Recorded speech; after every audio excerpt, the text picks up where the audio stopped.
Assalamualaikum warahmatullahi wabarakatuh. Anak-anak siswa-siswi kelas 9 SMP Muhammadiyah Pakem. Alhamdulillahirabbil alamin. Puji syukur kita panjatkan kehadirat Allah Subhanahu wa taala yang telah memberikan kita nikmat, kesempatan, kesehatan sehingga kita dapat melanjutkan pelajaran kita tarikh tentang budaya Islam yang ada di Indonesia. Salawat dan salam tidak lupa kita haturkan kepada junjungan kita Nabi besar Muhammad sallallahu alaihi wasallam yang semoga kita mendapat syafaat di hari akhir kelak. Baiklah, marilah kita mulai pelajaran pada pagi hari ini dengan sama-sama membaca basmalah. Bismillahirrahmanirrahim. Raditu billahi rabba wa bil islami dina wa bi Muhammadin nabiyya wa rasulah. Rabbi zidni ilma warzuqni fahma. Amin ya rabbal alamin. Pada pertemuan kali ini kita akan membahas tentang peran umat Islam dalam bidang budaya. Nah, peran umat Islam di sini terbagi menjadi 3 ya. Yang pertama adalah peran individu, yang kedua adalah peran kelompok, dan yang terakhir itu peran pemerintahan. Seperti apa 3 peran ini? Seperti apa penjelasannya antara ketiga peran yang berbeda ini? Yang pertama, peran individu. Peran individu di sini lebih banyak dilakukan atau diperankan oleh para sunan atau para wali. Ya. Secara individu, para wali songo turut dalam perkembangan budaya, khususnya budaya Islam yang ada di Indonesia.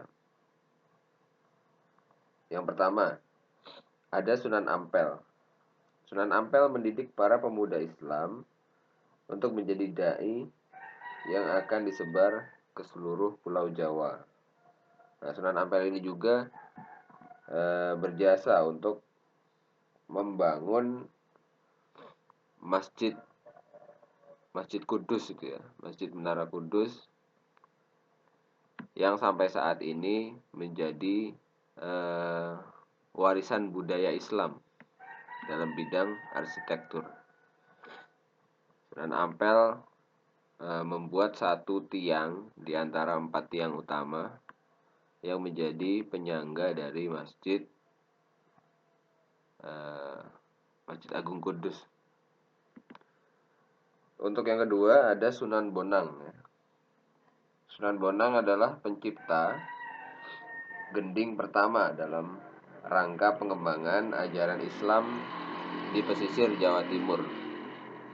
Gending ini seperti tembang gitu ya, seperti syair, seperti lagu yang isinya adalah dakwah Islam. Lalu ada lagi Sunan Giri. Sunan Giri menciptakan berbagai permainan anak-anak sebagai permainan yang berjiwa agama. Misalnya ada yang namanya jelungan, jamuran, gendi farid, jor, gula ganti, jublak-jublak suweng, lalu ilir-ilir, dan lain sebagainya. Nah, selanjutnya ada Sunan Derajat. Sunan Derajat menaruh perhatian yang sangat serius pada masalah-masalah sosial. Ia terkenal dengan jiwa sosial dan tema dakwahnya selalu berorientasi pada kegotong royongan. Nah, jelas ini adalah mewarisi budaya Islam yang bersifat gotong royong atau sosial gitu ya. Lalu Sunan Kalijaga.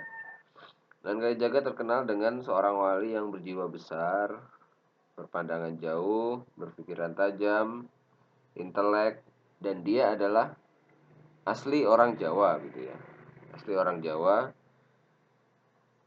Sunan Kalijaga menyumbangkan seni suara, seni ukir, seni busana, seni pahat, dan kesusastraan atau seni sastra.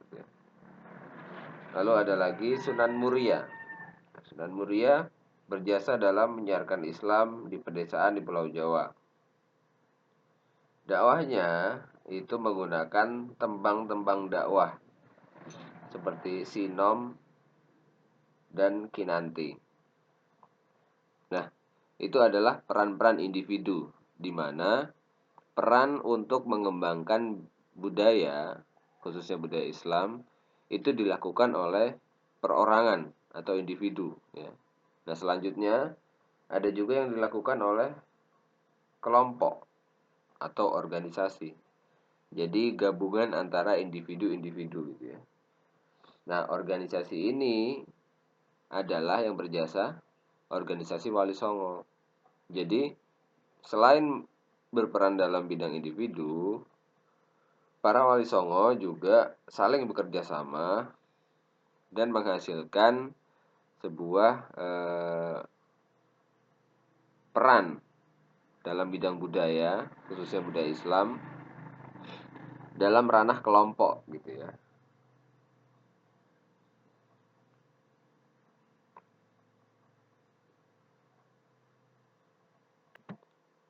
Peran dari kelompok Wali Songo ini salah satunya bisa kita lihat dari pembangunan Masjid Menara Kudus, di mana maksudnya bukan Masjid Menara Kudus, Masjid Agung Demak ya, di mana Masjid Agung Demak menjadi ikon budaya, ikon keislaman yang sampai sekarang masih menjadi salah satu masjid yang penting yang ada di Pulau Jawa. Masjid ini menjadi salah satu warisan budaya Islam yang kental akan kebudayaan Jawa. Ya. Lalu yang terakhir ada peran pemerintahan. Peran pemerintahan di sini lebih ke arah pendidikan seperti pembangunan pesantren. Ya. Pemerintahan di sini lebih ke arah pengembangan budaya yang bersifat massal, seperti grebek ya.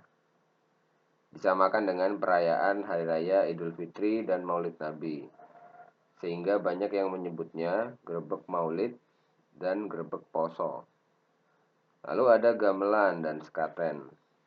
Dibunyikan saat grebek Maulid menjadi kehendak dari Sultan Agung selaku pemangku pemerintahan saat itu di Keraton Yogyakarta dan Surakarta.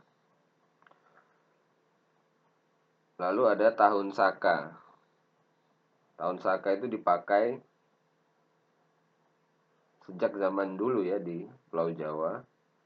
Lalu berkembang menjadi tahun Hijriyah atau diganti menjadi tahun Hijriyah.